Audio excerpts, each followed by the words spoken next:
But if you get into something that is a big difference, you might get contention and argument. So the easy, not so easy, simple, but not so easy solution is to focus on what you have in common.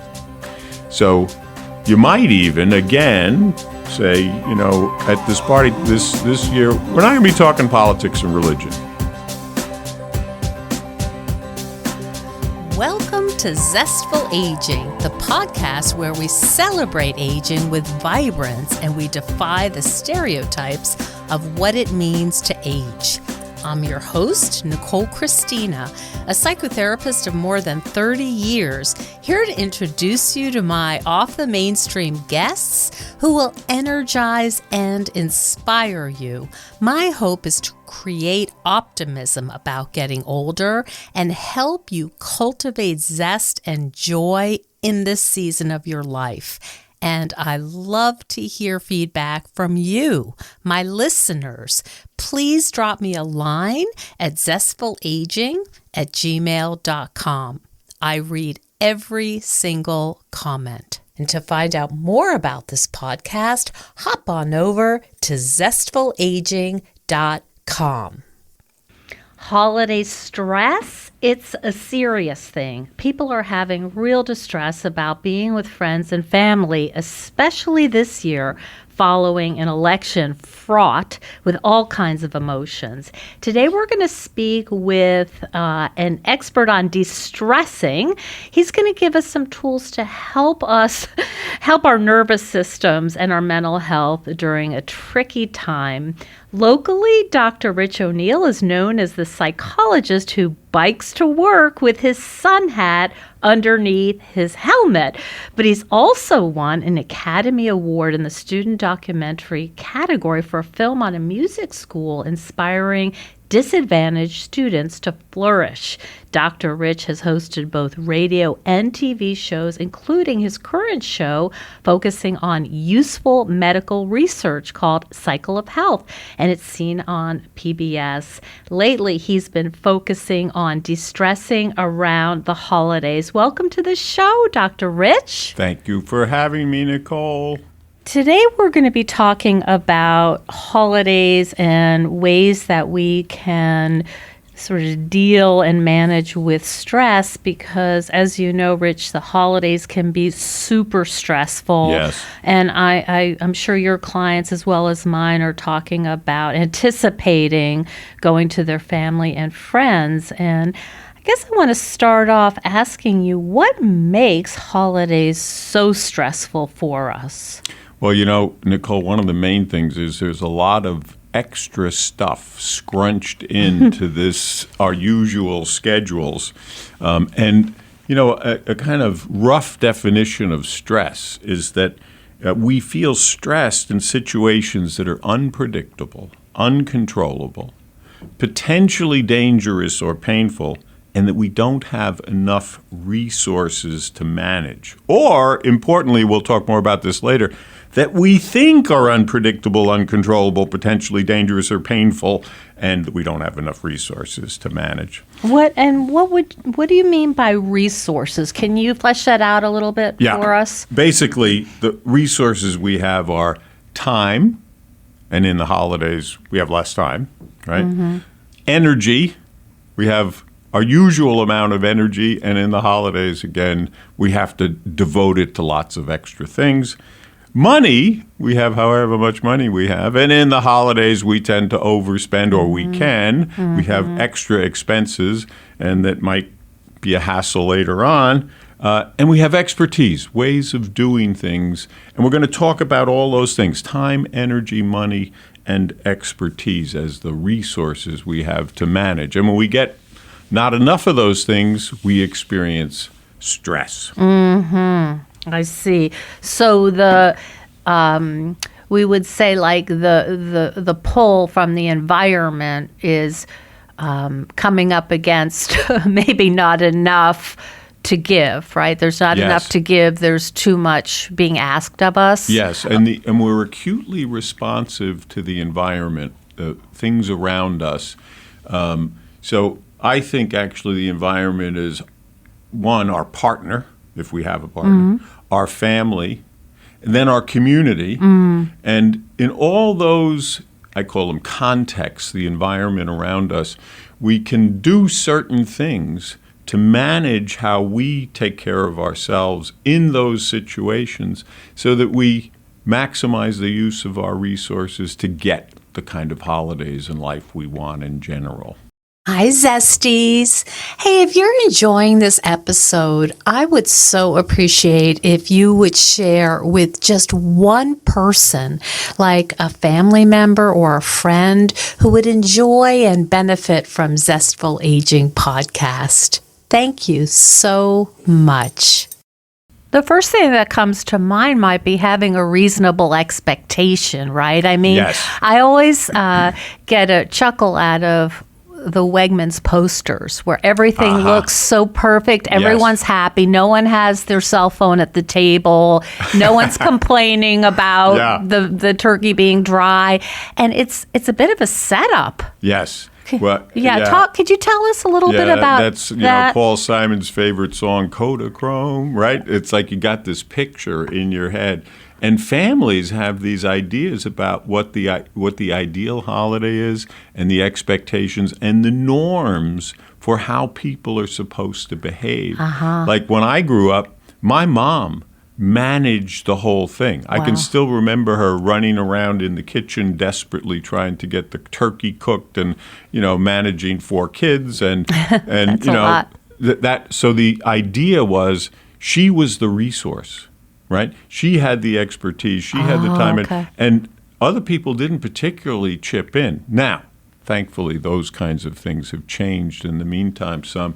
And we can change that expectation in our head to be, okay, what is a reasonable way to manage this situation of the holidays so that we might have a better outcome?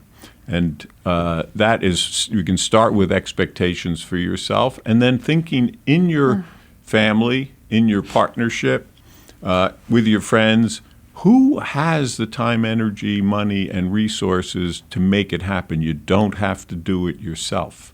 And also Delegating. delegate and partner, so you can think in advance what might be a useful expectation. For instance, let's take money. So sometimes families get into trouble when one part of the family, like a brother or a sister or a mother or a father, has more money than others or less money. And then there's an expectation everybody's supposed to get a present from everybody else. Oh, Well, if you that might strap the financial resources of some members. So you can set a boundary or a norm that says, okay, let's do that differently this year. This year we're going to limit the amount we spend, or we're going to get one present per person, or we're going to have a secret Santa where everybody gives one present and then people grab the bag and they get to, pick. They make it a fun thing of swapping presents and all Getting that. creative. Yes. You're talking about making your own rules, not Yes. just saying it has to look this way. Right. What are the kinds of ways we make things worse for ourselves in our heads, do you think? Yeah, well, we do lots of things in our head to make things worse. One is like expectations are in our head, right? Yeah. Those are norms, like you're saying. But we can also do things that make it worse by, like right now, if you're thinking about the holidays and you start to think it's really going to go badly. As soon as I call those negative predictions, we're predicting bad things are going to happen. The difficulty with negative predictions is they generate anxiety right now because we're already living in our head in the place where we're thinking this isn't going to work well. It's going to be a disaster. We're going to repeat things from the past. And then so that moves us right into that place in our head, generates anxiety, and it takes us right out of the present and thinking, well, how can I deal with the problems we have right now so we can have a problem? How can we partner? What kind of agreements can we make? How am I going to take care of myself? Am I going to practice de-stressing by centering or meditating or getting extra sleep or staying away from the booze and the drugs? And, how am I going to do that? So if you can shift out of the worries back into the present and figure out how to solve the problems now, you're taking some steps in the right direction. You're talking about, I was going to say, you're talking about being really intentional. Yes. Not just showing up and crossing your fingers, but Yes. making some plans and being thoughtful about, okay, I'm not going to sit next to Uncle Johnny because he usually ends up dancing on the table after he's had too many drinks. Yes. I'm going to position to be thoughtful and planning about how to go about this. Yes. Okay. Be thoughtful. One other thing about ways we think that create trouble is what I call mind reads. So we think we know what other people think.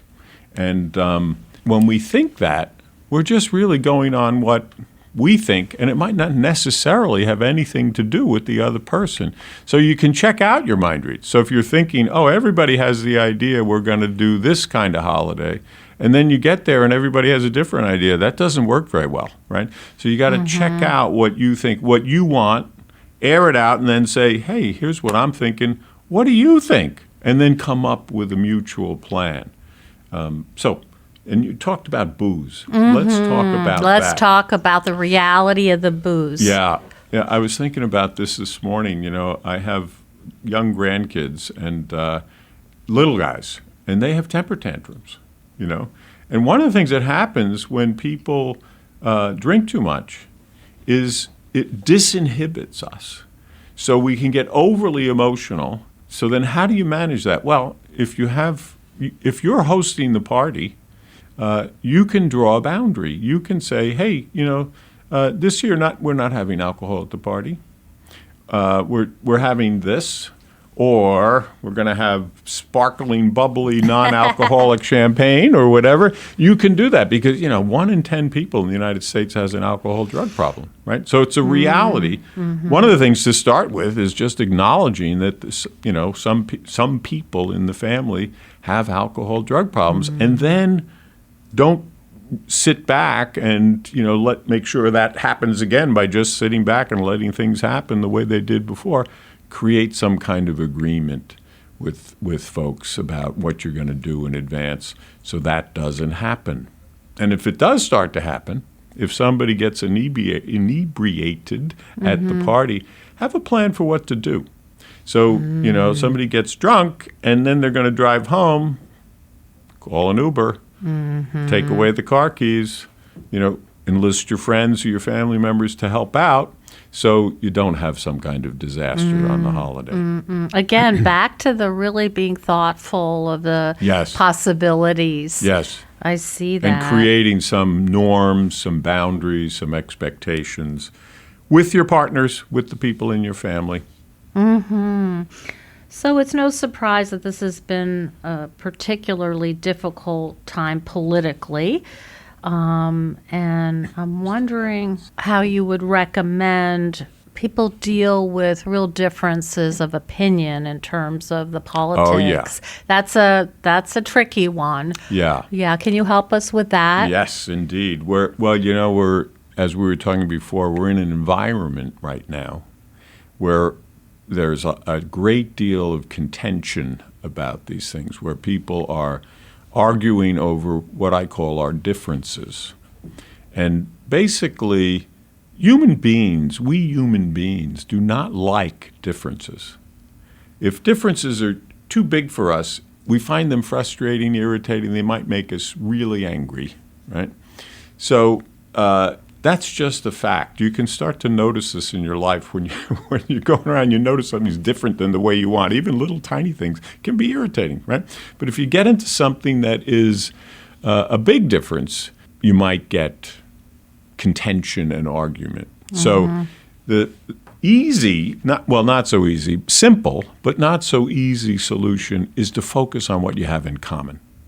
So you might even, again, say, at this party this year, we're not going to be talking politics and religion. like in my family, for instance, people have very different views about these things. And, if you get to start to talk about things, it can get very contentious, especially if alcohol is involved. That's what, I have a joke, politics, alcohol, family, what could go wrong? That's very good. I like that. What could go wrong? So you can just have an agreement. Well, this year we're not going to talk politics and religion. We're going to do this. Or you can, if you're the host or just a guest, you can be prepared for that. Like for me, people, you can watch this happen, but people will try to bait you into a conversation about something to get into an argument with you about, your point of view on whatever it is. They'll give you a little zinger. A little zinger. Exactly right. Now, I notice this, and I just don't take the bait. I might say, hey, Mary or George or Fred or whoever it is, I don't talk politics. I never talk politics. It's there's no point to it, and we differ on it, and I get it, and I respect your ability to have your own opinion. You just bow out. I just bow. I say I just don't do that, and then I change the subject. And how about those grandkids?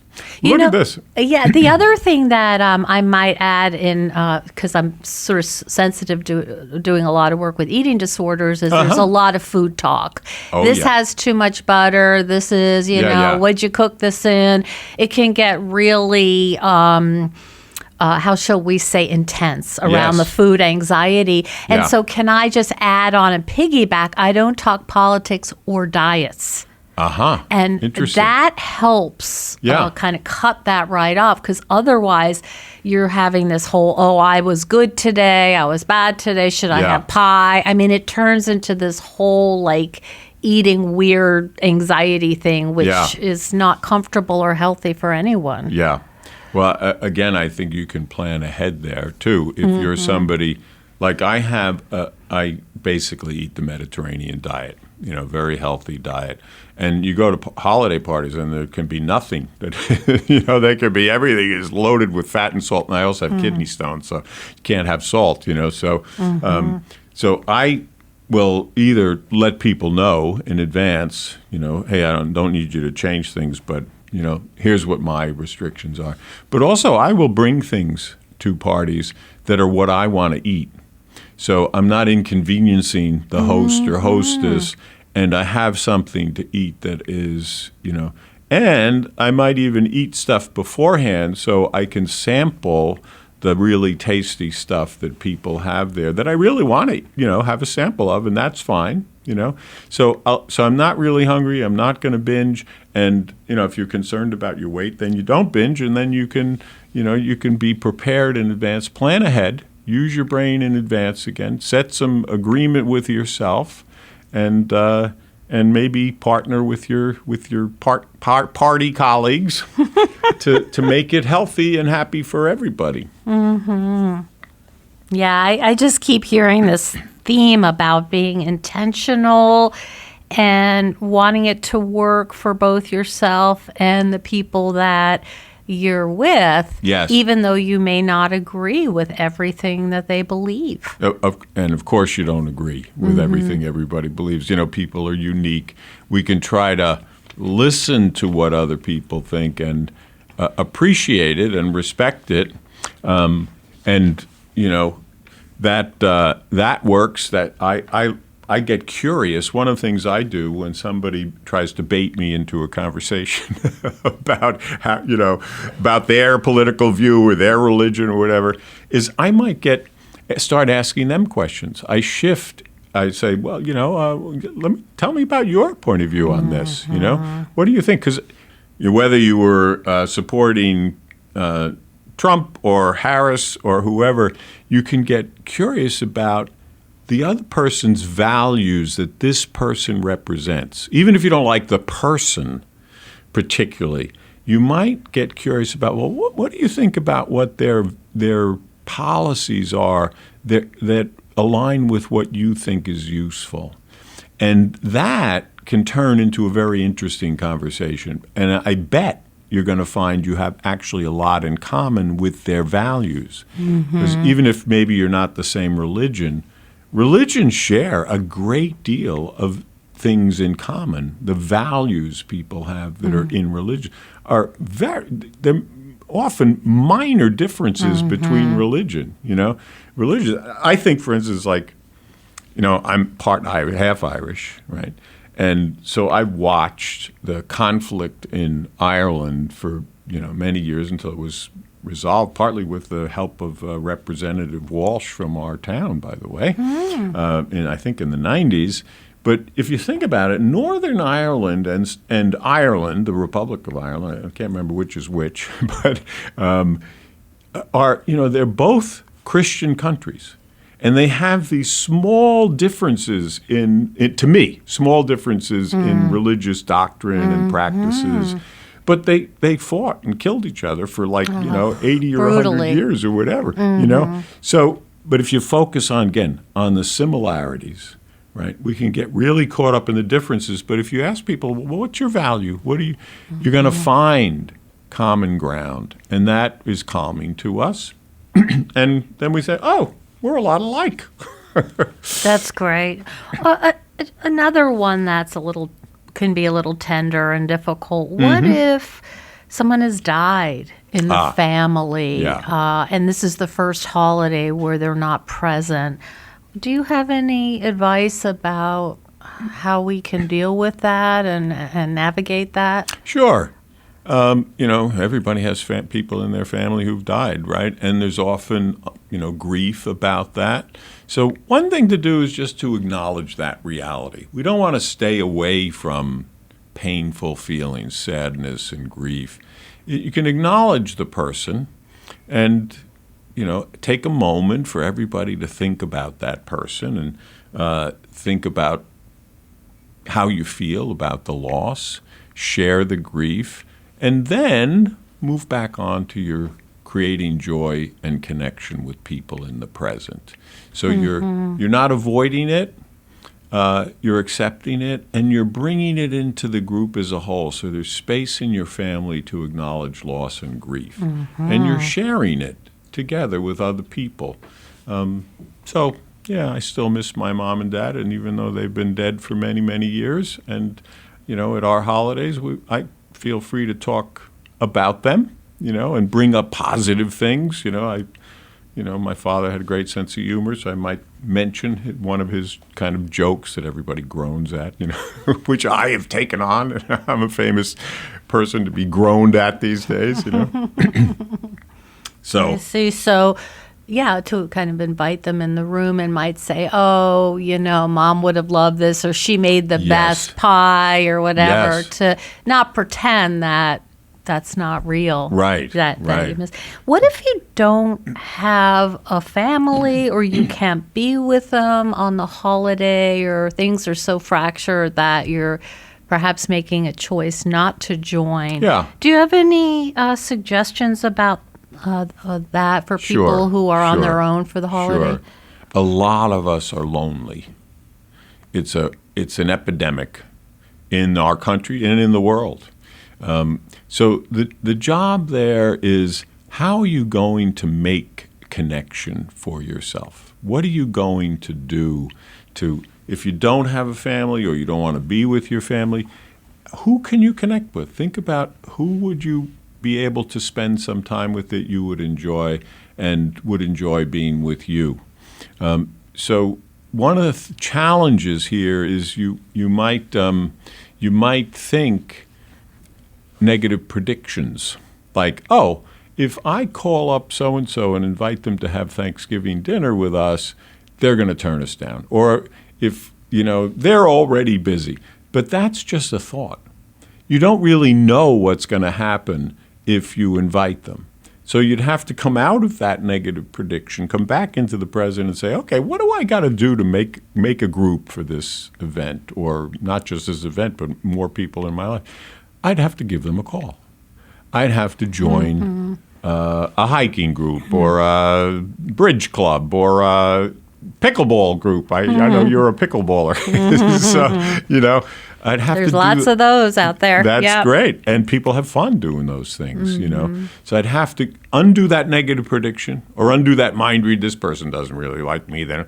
and come back and say, well, what's the fact? What's the reality? Let me check out the reality of that thought and see. And, it hurts a bit to be rejected, but it's worse to be lonely. You know what I found too is volunteering is such a great way yes. because you're appreciated. No one's going to say, no, we don't want you to volunteer. That's right. They welcome you. They appreciate you.